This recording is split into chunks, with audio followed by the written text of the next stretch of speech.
This is The Express with Gary Allen, your 360-degree view of the world. Now, here's your host, Gary Allen.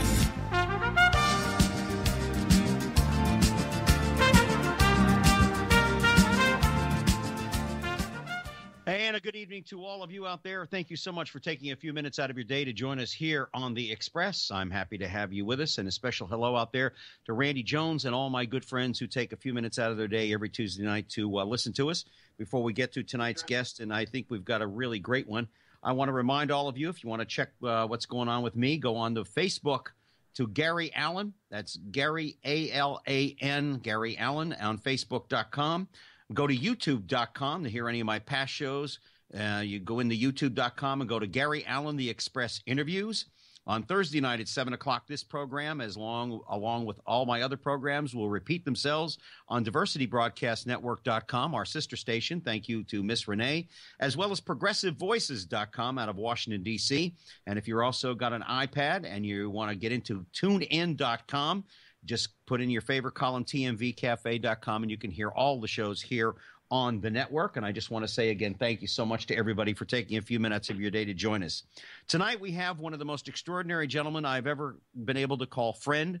He is synonymous with television, synonymous with radio. In the history of televised game shows, no more name has been synonymous with the name host than Wink Martindale. The man has guided over 21 game shows.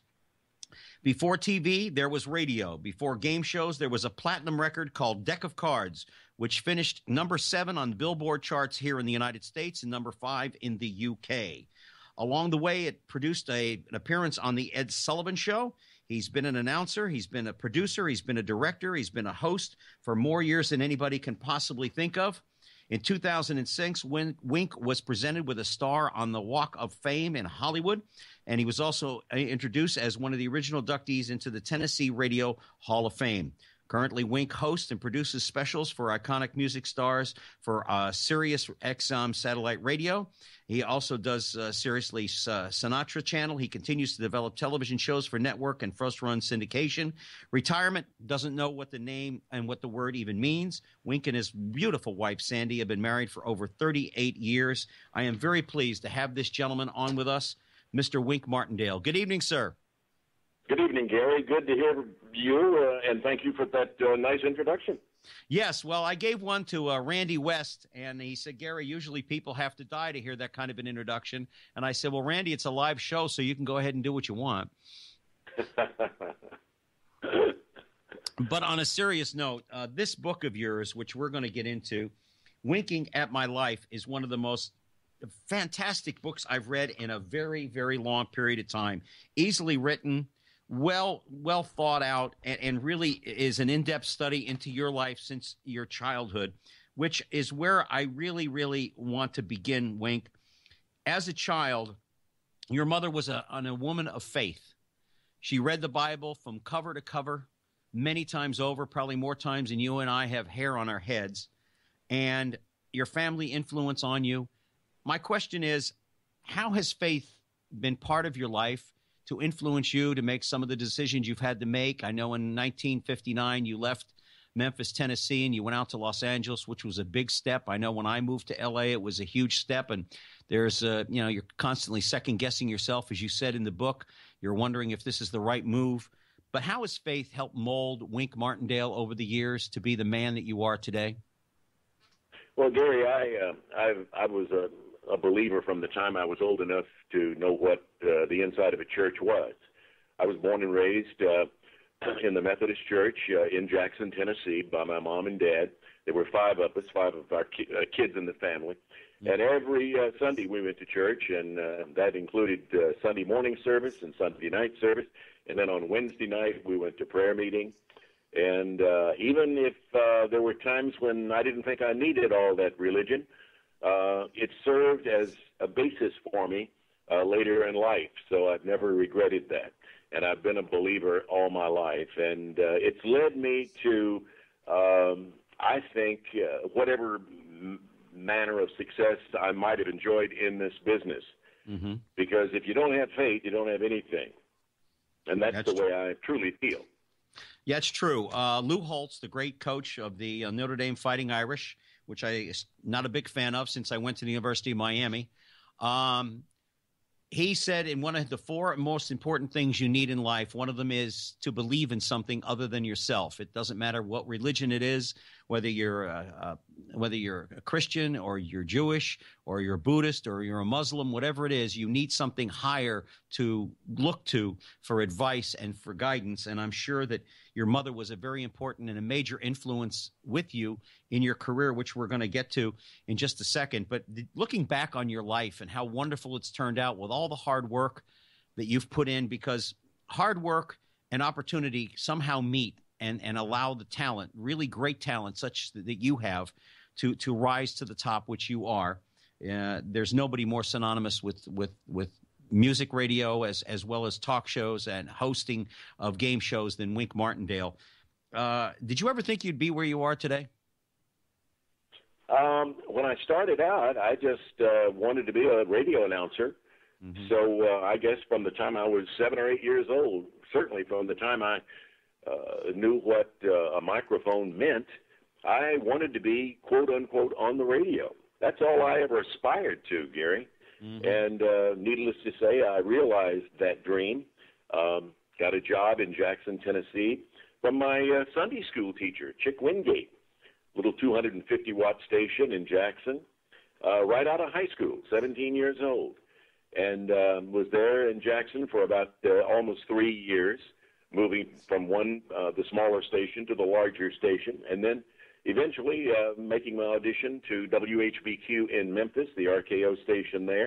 It was always my dream to work there because everybody in my hometown listened to Memphis radio and its music 85 miles away. Mm-hmm. So I always wanted to be on WHBQ, and specifically I wanted to do the morning show called Clock Watchers, which I had listened to for years. Mm-hmm. Well, I aspired to that, and I realized that dream. And then, of course, while I was doing Clock Watchers, about a year into my run at WHBQ, they go on the air with their television station, Channel 13, WHBQ TV. And my mentor, who had given me my job on radio, came to me and said, how would you like to do a show on television? And I thought, man, this is like an out-of-body experience on television. Mm-hmm. I just wanted to be on the radio. And I'm on the radio, and now they want to put me on TV. So I said, sure. So I did a TV show called Wink Martindale of the Mars Patrol. Yes. For the space program with 6 little Mars guards every day. We drank our Bosco and milk and blasted off into space.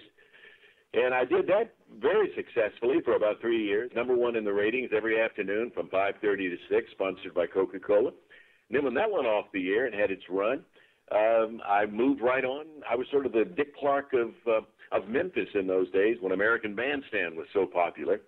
So I did Top 10 Dance Party again for Coca-Cola every Saturday afternoon for an hour and a half.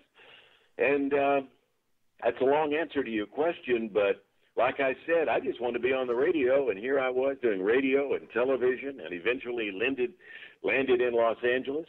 And it's just, I feel very blessed indeed. Mm-hmm. But along with that blessing, Wink, you have to admit, you have to put in the work. And before you left Memphis, you were going to college, you were married, you were traveling great distances to do your radio show. I mean, you put in times and hours that only success can breed. And, success that you have and success that other people have had in the business just doesn't come lightly just because you have a great set of chops and you're a good-looking man, which you are. You're an attractive fellow. That doesn't come along just because of that, because if that was the case, then everybody in Hollywood would be a major success. You have to put in the work. You have to be in the right place at the right time, and you can't be afraid to take a chance or two in order to get where you need to be. Would you say that's an honest appraisal of what success could be if you really put forth an effort? Absolutely, Gary. I think this is in the book. When I was a kid getting ready for radio, I guess I was 7 or 8 years old, and for years, my dad, who was a lumber inspector, at Christmas time received a year's subscription to Life magazine. That was his Christmas gift. I think it gave him $50 on the side. But I grew up reading Life magazine. And I would, knowing I wanted to be on radio, my way of training myself was to tear out the advertisements in Life magazine and go into the back bedroom of our little three-bedroom house on Burkett Street in Jackson, Tennessee, close the door, and all by myself, I would sit there and pretend I was on the radio with a little cup for a microphone, and I would ad-lib around these full-page advertisements like I was on the radio. Mm-hmm. And it did several things for me. It taught me how to ad-lib, and it taught me how to hopefully sell a product. And I did that for 2 or 3 years. My mom was the only one who knew I was doing that, but she never made fun of me. Nobody else in the family knew I was doing this. So when I finally got a chance to audition, quote unquote, for that little 250 water, Chick Wingate, my mentor in Jackson, took me upstairs to give me the audition. Little did he know I'd been practicing for that audition since I was 7 or 8 years old. Yes. And another point I'd like to make is when I flew into Los Angeles that night in March of 1959, after being transferred to KHJ in Los Angeles at my request, I remember turning to my program director, who flew out to L.A. with me, and as we started our descent into LAX, and as you know, if you've ever flown into LA at night, it's miles and miles and miles of lights. Yes. And I turned to Mark Forrester, my program director, and I said, Mark, what if I don't make it? And I have to put my tail between my legs and go back to Memphis. And he said something, Gary, that I never forgot and carried with me for the rest of my life. He said, Wink, L.A. is just a megalopolis. It's just like every other small town in America. People are all the same. Mm-hmm. L.A. is just bigger. New York is just bigger. But just think of Memphis and do what you did in L.A., what you did in Memphis, and you'll be fine. And it turned out that turned out to be true. Yep. It just be yourself, be who made you a success. You don't need to change too much, and you're going to be just fine. And I think that that's extremely important advice that you got. I want to talk before we go too far here, because when I had Randy on the show, by the way, you are part of a spoof that I pulled on Randy, and I told you about it when we spoke several months ago, where I told Randy that you were feeling sorry for me, that I was a little down and out, and because you thought I didn't have any clothes, that you sent me a couple of your fabulous sport coats, and Randy bought it for about 30 seconds until I told him no. So when you see Randy, you tell him I said hello, would you please? I sure will. He's a great gentleman. I want to have him back when he writes the second book on Johnny Olson. He was my announcer on several of the game shows that I produced and hosted. Yeah, he is a great guy. Let's talk about everyone that I talk to who's a game show host or an announcer. They always talk about the one person that was their hero. And that one person that was their hero turns out to be your idol. And the last time you were on the show, I asked you this question. I asked Randy, and I've talked to a few others in the past before I started doing this radio show. And they all said the same thing to me, that the best game show host that ever existed was Bill Cullen. What made him so good, and what inspired you to learn from him that has made you better than you would have been? Well, let me go back, take a step backwards just a second before I get to Bill. When I was a youngster growing up and watching television early on, say in 1949, 50, 51, I used to watch Art Linkletter and how he performed on House Party, and also Arthur Godfrey and how he sold products.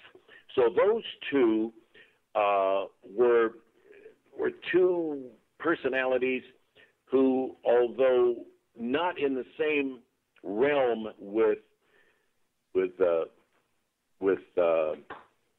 am I trying to think of here? Bill? Cullen. I lost my train of thought. That's okay. But they led me into being an admirer of Bill Cullen. Bill Cullen had everything that it took to be a great host. He was glib. He could be funny when he wanted to be without trying to be funny. He obviously loved the one-on-one relationship with people.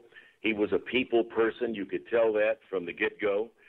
And he just loved what he did. You could tell by watching him perform that he loved what he did. And much like myself, if I don't mean to compare myself to him, but in a sense, when he went from one show to the next, because Goodson Todman, for whom he worked most of his years, Mark Goodson knew how good he was. Mm-hmm. And so he wasn't about to let him get away to some other production company who was doing game shows. So they made sure that when one show went off the air, hosted by Bill Cullen, there would be another in quick succession for him. Mm-hmm. I only had one opportunity to work closely with him, and that's when we were both doing shows for Barry Enright Productions. I was doing Tic-Tac-Dough, and we were sharing a dressing room. I forget the show that he was doing, Hot Potato or something like, some silly show, but I got to spend a lot of time with him, during the commercial breaks and during the breaks between tapings of shows. And I felt like just that little period of time over 3 or 4 months, I really got to know him, and firsthand I got to see why he had been so successful, and for all the reasons that I just enumerated to you. Mm-hmm. I got to see him firsthand. And doggone it, he'd still be around today. He smoked 3 packs of Camel cigarettes a day for years and years and years, and so lung cancer got him. And I don't know. I used to wonder why he had to do that, but he would light one up before he put the other one out. But God bless him, he was the best. There was nobody ever like him, and I don't think there'll ever be anybody to surpass him anytime in the future. Yeah, probably not. We're talking to Wink Martindale, the author of Winking at Life, a story about his life. And I got to tell you, this is one of the finest books I've read in a long time. It's an easy read. It's a wonderful read. The pictures brought back a lot of memories for me just of the time period that you were becoming a major success out in Los Angeles. Last night, I don't know if you got a chance. I didn't ask you this morning because I had a couple of things I had to do around the house here. But last night, ABC premiered Match Game with Alec Baldwin as its host. And did you get a chance to see it? Yeah, I watched a little bit of all 3 shows. They were back-to-back. I watched a little bit of the first one, Family Feud, and I watched all of $100,000 Pyramid and a little bit of Match Game with Alec Baldwin. Yeah. What did you think? Because it left me flat. Well, I read in the paper today. This was amazing to me. I don't mean to be knocking anybody because that's not my bent. I don't like to knock people, but I wondered when I read several months ago that he had been hired to host the show, and I thought, Alec Baldwin, that's an unusual decision. Mm-hmm. And I read today that it was the most expensive hosting check that ever was negotiated. In other words, he made more money. They gave him more money hosting that show for the next 10 weeks than it said anybody. I don't know whether that's true or not.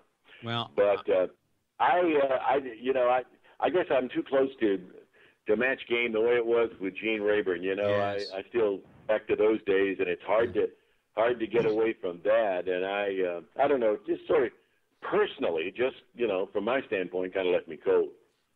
Me too. A friend of mine was on the phone with me at the time, and he turned it over and he watched it. We hung up, and then he called me back, and the first word out of his mouth was cheesy, real cheesy. The guy who was sitting in the front row, the JD or JB, I don't even know who he is. I don't know. Now, Debra Messing made it worth watching for me. I don't know about the rest of the world, but watching Debra Messing is always a pleasure. But it just seemed like Baldwin was not in sync. The questions weren't even all that great. And I don't know who's producing it, but I don't know. I think they need a taste of Wink Martindale myself. Well, you know what? I also read today that the ratings for Match Game fell off by 2 million people from $100,000 Pyramid. I thought Strahan did a good job. I thought he was terrific as the host of that show. Yeah. And Steve Harvey has taken Family Feud to ratings heights that had never been known before. It's funny. My wife was laughing with somebody on the phone the other day because, used to, I was like Bill Cullen. I used to go from game show to game show. When one was over, I'd go right into another. And, of course, you think it's going to last forever, and it doesn't. But my wife was telling somebody on the phone the other day that when they used to call for auditions for game show hosting jobs, they would say, the agents would say, send us a Wink Martindale type. And now they say, send us a Steve Harvey type. How the times change. How the mighty have fallen. No, you haven't fallen, sir. It's just that for some strange reason. Now, Strahan did a nice job. And, of course, they're also going to have a version of To Tell the Truth with Betty White, which ought to be quite interesting. But, excuse me, I just found it flat completely. I don't think I'll probably watch again unless something really I've got a flu and I have nothing else to watch on TV. But I just wondered what your opinion was. I want to get back to the late Johnny Olson because you worked with him quite a bit. You knew him like Randy did. What made Johnny the best? And how important for people out there that are not familiar with how important an announcer like Johnny Olson or Roddy is to a show?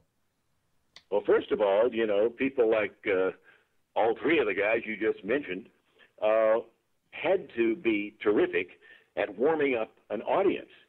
Because when you're the announcer on a show, a lot of people don't realize it unless you go to a studio, to CBS or wherever a game show's taped, that same announcer, except in rare situations, is the same guy who comes out and works hard warming up an audience, telling jokes and playing games with people in the audience because you want to get those people revved up, you want to get them ready and happy and ready to clap their hands and have fun.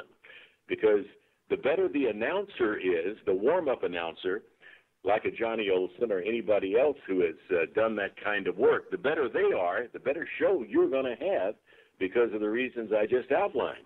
And Johnny Olson is nobody better than him. I mean, he was that's why he had books written about him. He was the absolute best. Again, good for Goodson Todman most of all those years. Right. And plus the fact that he also was obviously a people person. He loved what he did. Yeah. That's one of those things, Gary, that is always true. I've had people ask me, what are the prerequisites for being a game show host? And I would say the same as for being a good game show announcer. You got to like people.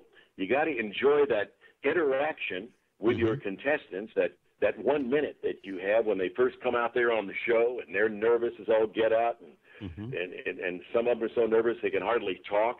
But you got to put them at ease, because if you put them at ease, you're going to get a better show out of them, a better game out of them, and it's going to make you look better and make the show look better, and that translates into good old-fashioned ratings. Yes. But to get back to your original question, Johnny Olson was the best because he was the best at what he did.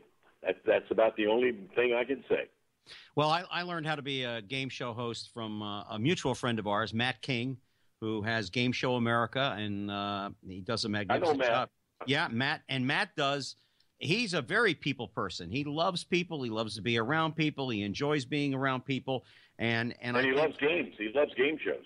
Oh, he can sit there, and while you're having lunch, he can think of 3 different premises for a game show and produce them within a short period of time. He's a very deep thinker and a really great guy. I hope he's listening out there. Matt, best to you. Wink, I want to talk about your relationship you had with another man from Memphis. In Chapter 2, you talk about you remembering of Elvis Presley. You, of course, your beautiful bride, Sandy, at one time dated Elvis, long before you knew Elvis. I want to talk about the Elvis that the rest of us didn't get to know.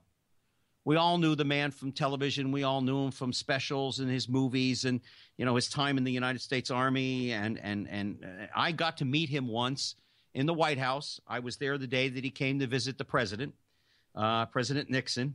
But I want to talk about the Elvis that you knew, the man behind the mask, the man off stage, the real Elvis Presley that none of us really got to see up close and in person.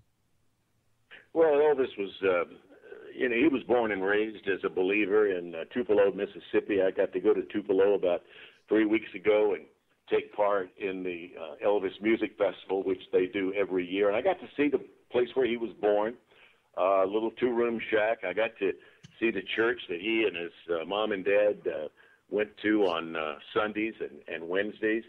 And Elvis was one of those people that, unfortunately, so many people didn't know inside out. He had a great heart. He loved to give. As you know, in the book, I believe I printed the copy to the words "That was Elvis to me," wherein I wrote a salute to Elvis after he died, and after all the books came out knocking him, and I wanted to show the positive side of Elvis Presley, and so I wrote "That was Elvis to me" with that in mind. But he was a generous human being. He loved to. He didn't have much of anything as a child, and so when he started making money and started getting to the point where he could do this, he loved to give things away, probably to a fault at various times. He would give away automobiles. If he saw somebody on a corner with a flat tire, in fact, I know this happened once because Marty Lacker, one of his Memphis Mafia, told me he stopped and the tire was flat. It was a little lady, and all four tires were kind of slick. So what he did was he not only bought her a tire, he bought her four tires and gave her a couple of $100 to boot. He was that kind of person, and he just loved to share. He loved to give to other people, and he was a strong believer, and he, call it too much too soon, however you want to. But he was one of the nicest human beings that I have ever had the pleasure of knowing. And as you know from the book, I was there at WHBQ Radio the night he was discovered. I'm the only living person who was in that control room the night that Sam Phillips was there with "That's All Right, Mama," and gave it to Dewey Phillips to play on Red Hot and Blue for the first time. What do you think happened? I mean, where do you think it went off track? Well, I think that he was never on hard drugs, but he took uppers and downers. He got to a point where, when he went back on the road and he started doing concerts and he was traversing the country right and left, up and down, in and out, from New York to California, from Maine to Florida, one-nighters, that can be tough. Yeah. And so when he started touring, he would take downers to help him go to sleep and uppers to wake him up, and essentially that became addictive. And you can't do that over a long period of time without it affecting your health, your body. Right. And so it was never a situation where he did hard drugs. He just didn't do that. He didn't do cocaine or marijuana, that sort of stuff. Or any of the other worse things than that we have, unfortunately, in this day and age. But he just had to keep going, and he loved being out on the stage. He told me the finest times he ever enjoyed were when he was up on that stage, and he said, "I'll never stop until the day I die," and he kept his word. Yeah, that's true. But I think that's pretty true about a lot of us who are in the business. Of course, you are far more successful than I, but my happiest times are behind the microphone when I'm interviewing people or I'm talking about things. I just love radio like you did, too. I want to read a passage, if I could, Wink, with your permission. We're talking to Wink Martindale, the author of Winking at Life, the story of his life. Wink Martindale, one of the great keep saying talk show hosts, but game show hosts. Elvis said this, and you have it on page 93 of your book. "I'm here to make people happy. That's my mission in life. I was chosen by God to do it. My happiest moments have always been on stage. I'll never stop until the day I die," which is what you just said. And I think without question, any true great entertainer doesn't want to stop until they die. And you got a chance to glimpse into a man who has been a mystery to a lot of us for many, many years. And like I said, I was in the White House the day he showed up to meet the president, but that was only a brief couple of seconds out of someone's life. And your beautiful bride, Sandy, of course, dated him for a while. And once she met you, that was over with. I mean, you're better than Elvis. Let's put it that way. Well, I'm still standing. What can I tell you? Yes, Sandy and I have been married now. We're into our 41st year. Mm-hmm. And it's the best move I ever made, best decision I ever made. Actually, I met Elvis that night in 1954 at WHBQ. And Sandy came to Elvis via an entirely different direction. She had a father who owned a bunch of night spots here in Los Angeles, and one of them called the Crossbow and another one called the Red Velvet on Sunset. Elvis and his guys used to come there, and because he loved to watch people dance. Sandy's dad gave a lot of stars their beginning, people like Sonny and Cher and Roger Miller and the Righteous Brothers and Glenn Campbell. They all started at Sandy's dad's club called the Red Velvet. So he would put Elvis and his group up on the mezzanine so that nobody would bother Elvis, and he would look down and watch the dancing, and he just loved to come there. And one night he was in Sandy's dad's office and saw Sandy's picture, and he said, "Who's that?" She said, "Well, that's my daughter Sandy." She was only 14 years old. And so he called Sandy and asked her mother if he could take her out. And her mother said, "I don't care if he's King Farouk. You're only 14 years old. He's not going to take you out." But she eventually gave in, and she actually went on the first few dates with him. And so he was truly a gentleman with Sandy, right down, from the get-go. And she tells that story very proudly.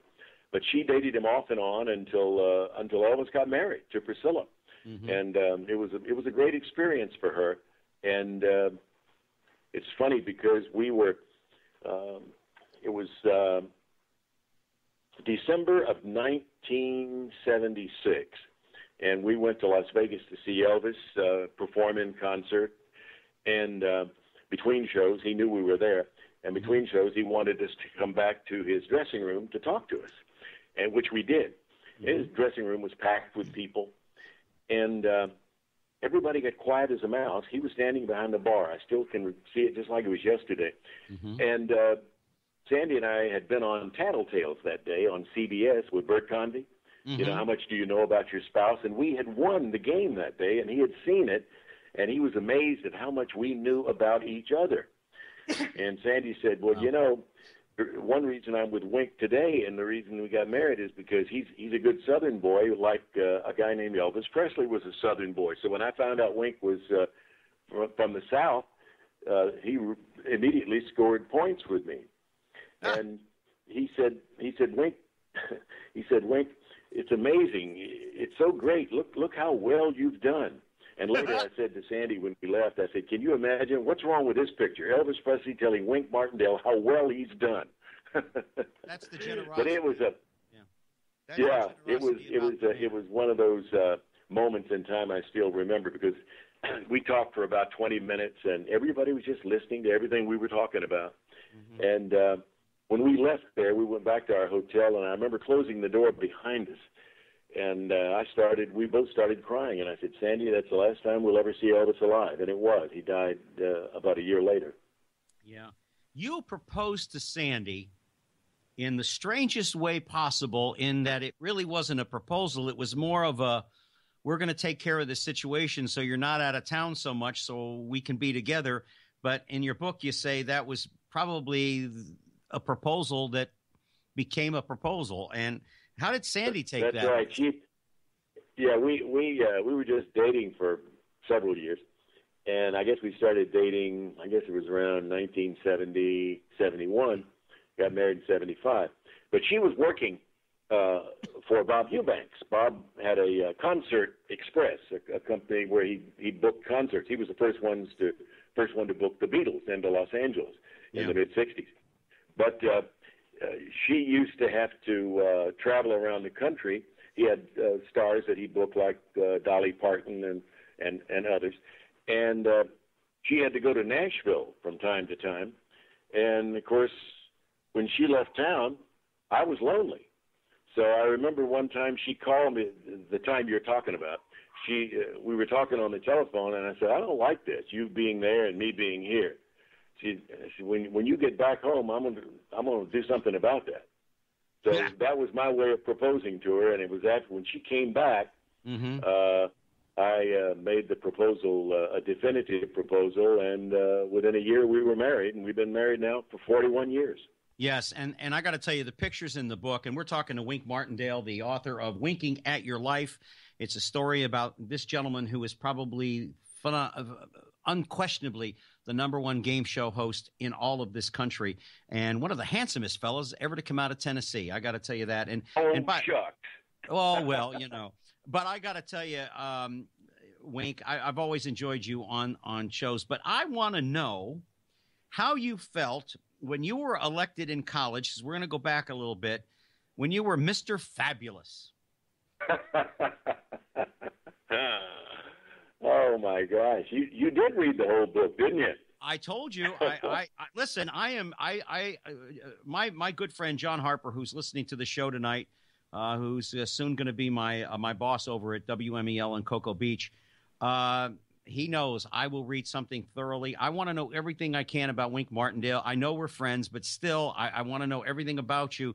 So when we talk, we're having a conversation about Wink Martindale, And what was your question for me?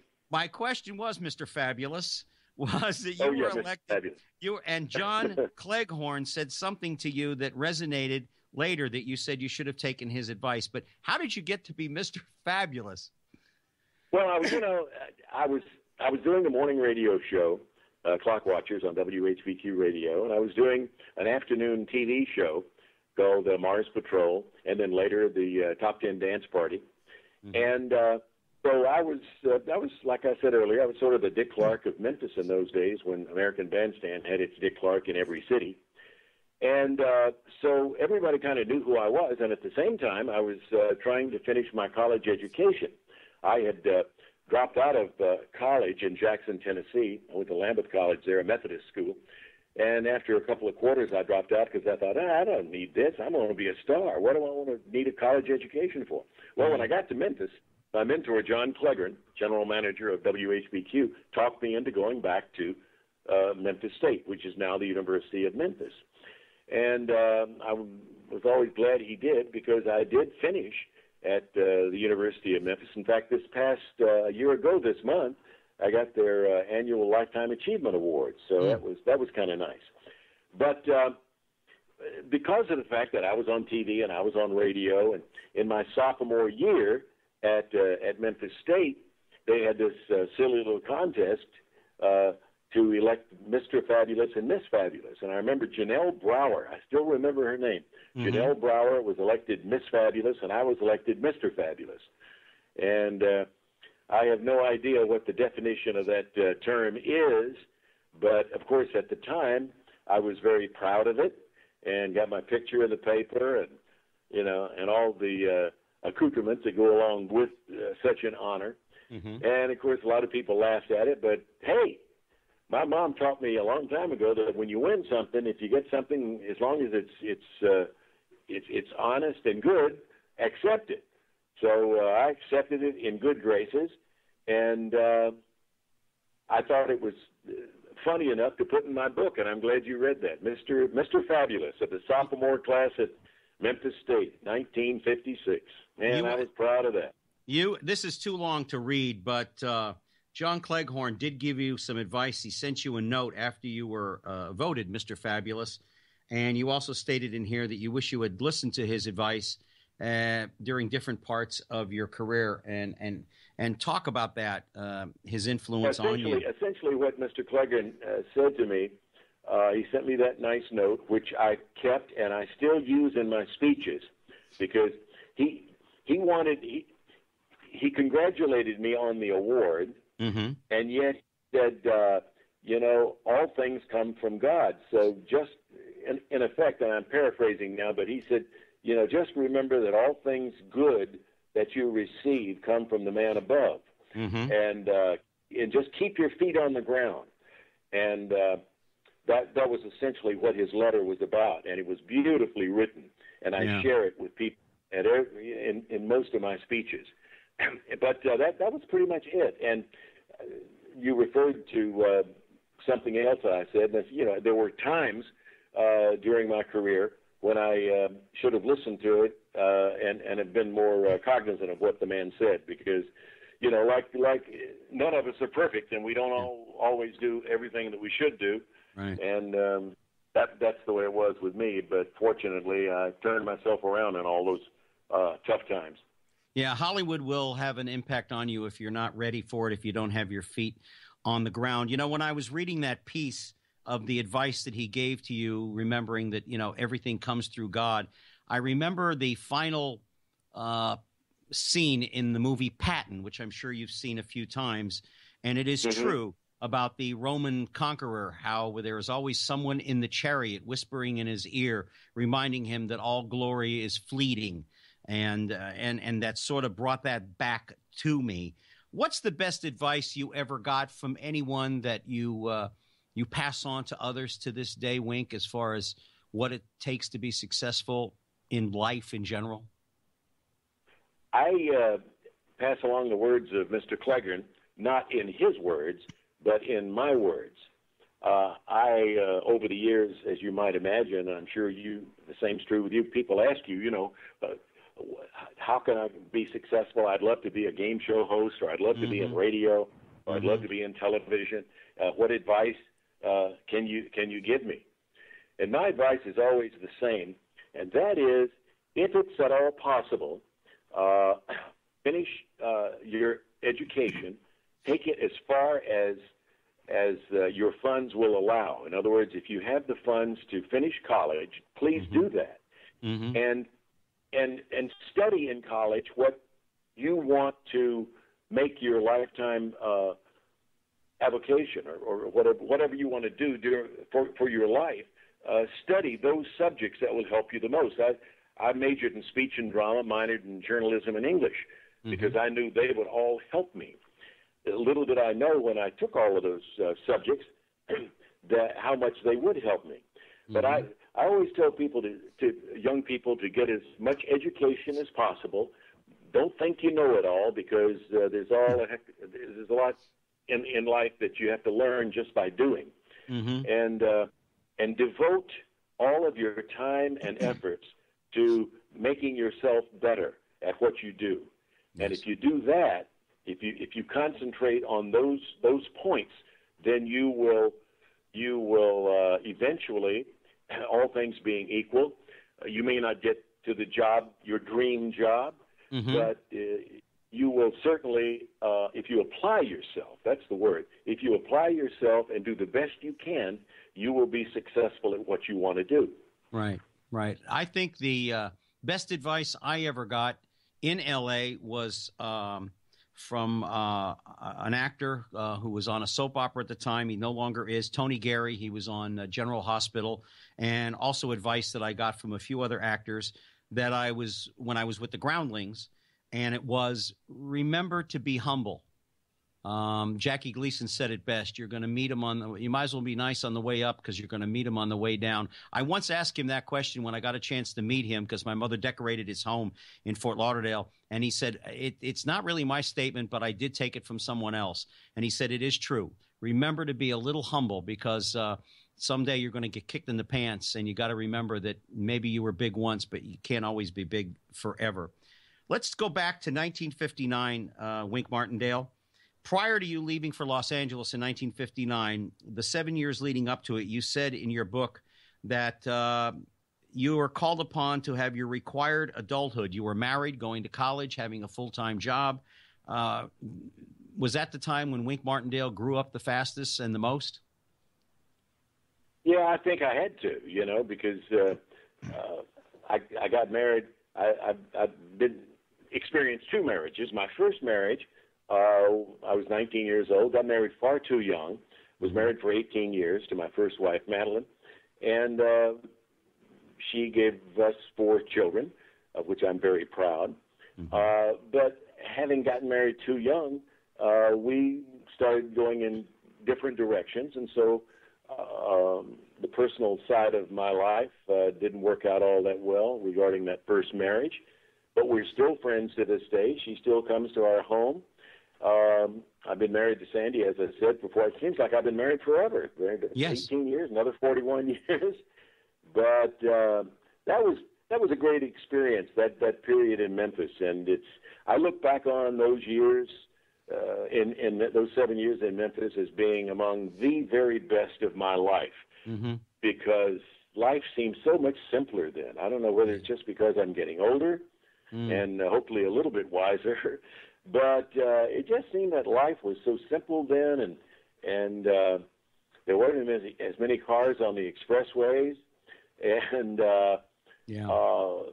music to me was, I don't know, maybe I'm old-fashioned, but music, the lyrics meant so much to songs, and melodies were pretty, and songs were just, I think, even those few years prior to rock and roll in 1959 with Blackboard Jungle and Rock Around the Clock, Elvis, and then the Beatles, and that period of the decade of the 50s to me was very, very special, and I still miss it to this day. And I don't know whether you noticed, but I wrote quite a bit about that decade in my book.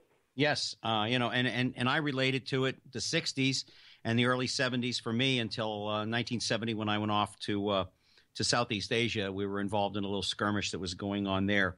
I want to talk to you about something that really impressed me about you, because it's impressed me about a lot of show business people, and that is in Chapter 11 in your book, Giving Back. In your book about giving back to charities and working with charities and helping people. I know you did a lot with St. Jude, and I know you did a lot with the Cerebral Palsy Center in Tennessee. Talk about your philosophy on giving back. Does that stem from your faith? Because Ed McMahon once told me that if you are successful in the business, and even if you're not, and you don't give something back, then you've wasted your talent. You've wasted an opportunity to help someone else. How do you feel about that when it comes to the work that you've done over the years? I absolutely agree with that. It was my mom who I had a close relationship with both mom and dad, but I was really much like Elvis, I guess. I was closer to my mom. I think a little part of my life died when my mom passed away. Yeah. She was a diabetic. But she's the one who taught me more than anybody else that when I started enjoying some success in Memphis, I used to go home every weekend, and they would take the kids and pile them up in the car, and on Saturday when I got off the air, we'd go over there and stay till late Sunday night and drive back, and then I had to open up the station on Monday morning. But during those visits back home, when my mom saw that I started, when I got on television, first radio and then television, and she saw I was enjoying some success, she's the one who told me that, ingrained in my psyche, that when you are successful, you can't just be a taker. You got to be a giver too, and you got to give back, because that is the Christian way. And so I've never known any other way. I've always done everything I could when somebody comes to me with a charitable event that they want me to MC, unless my schedule just will absolutely not allow. And I believe in the organization. I will jump at the chance to MC the evening.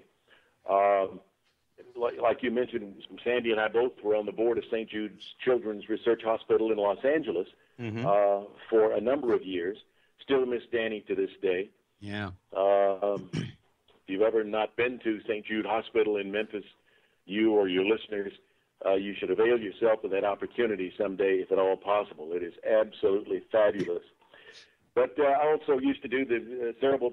I got about 1976, when Tic-Tac-Dough was just becoming successful. Got a call from Jackson, Tennessee. They were doing a cerebral palsy telethon, and they weren't making enough money to pay the bills. And they said, would you come back and MC it and bring a couple of celebrities with you if you could?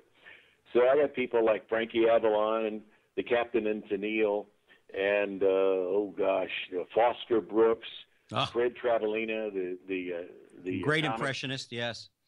Yeah, and I went back and did that, and I got totally hooked that weekend. We made a little money. On the stage, we didn't have anything but a ficus tree that we'd move, a fake ficus tree would move around. That would be my background. But from that year, I got hooked, and I went back for the next 12 years. And each year, I would start worrying about, what celebrities am I going to be able to take back to Jackson for the CP Telethon this year? Mm-hmm. You get through with one, yet start worrying about the next one. But that was just point out the St. Jude connection and the cerebral palsy connection, simply because they're examples of my attempting to give back over the years. Talk about Danny Thomas for a minute. Now, I know the story before I read your book, and I actually went to the church, the St. Jude Church, right there right off of right Barney's Beanery used to be right down the road from the church. And I used to go to that church, the St. Jude Church there. Stacy Keach was there, and quite a few other celebrities. Ricardo Montalban used to go there and everything. But for everybody out there who's not aware of this, tell everybody how Danny became joined at the hip with St. Jude and the promise that he made to God. I can't tell you the exact wording, but I can just skirt the issue, and that is that when he was unsuccessful, when he hadn't reached success yet, he was going through some hard times, and he made a promise to St. Jude that if he ever became successful, he would build a shrine to St. Jude and children around the world.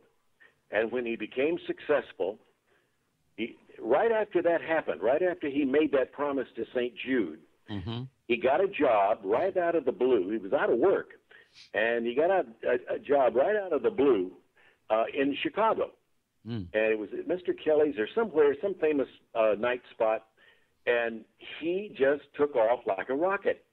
So he became successful, and sure enough, when he did become successful, he was true to his word, and he eventually built the shrine, which is St. Jude Children's Research Hospital in Memphis. And it's a hospital that never turns anybody away. No matter, you don't have to have a dime. You always go there, whether you're an adult or a child, and if you have cancer, they will take you in.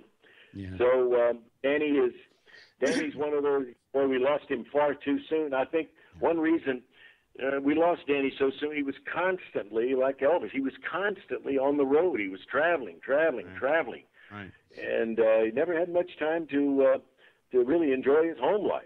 Yeah. And I think that so much time in the air and just being gone so much, I think cut down on his life. You know, he was one of the original partners, along with Joe Robbie, owner of the Miami Dolphins. I didn't know that. Yeah, he was one. He wasn't there for very long, but he was there, one of the owners, because Tim Robbie, Joe's son, is a very, very dear friend of mine and a friend to this radio show. I want to move forward. A couple of weeks back, you were in Tupelo, Mississippi, where you were one of the judges at the Elvis Festival. And talk about that. You and Sandy were both there. And talk about, for people who are unaware of, what do they look for in an Elvis impersonator? Because let's be honest, I've seen and you've seen just about every type of Elvis impersonator there possibly can.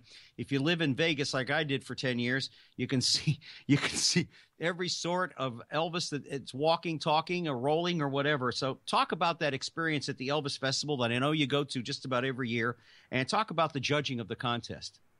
Okay, I'm going to invite my wife, Sandy, to join us for this because we were both judges for this. It was June 2nd through 5th, the beginning of this month.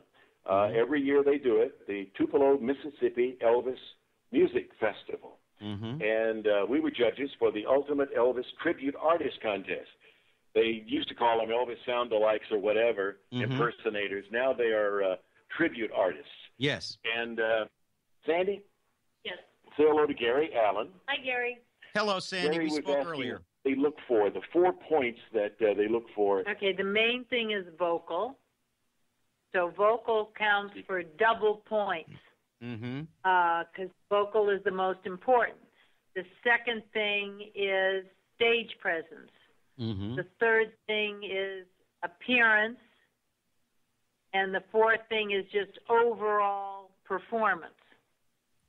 Did you have to judge it differently depending upon, because there are Elvis impersonators that are the young Elvis, the middle-aged Elvis, the older Elvis. Did you have to judge each? Was there different categories, or was it just blank? You're an Elvis. No.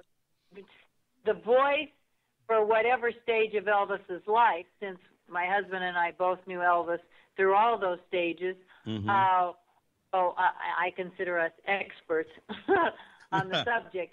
So the vocal from any phase of his life would still be something that we were, qualified to judge on. So It didn't matter what they chose, if they wanted to be a young Elvis or an older Elvis. It was 100, we voted on the vocal, and in the appearance, if it was the young appearance or the older appearance. In each one of those categories, you voted 1 to 10. Right. 1 being low, of course, 10 being best.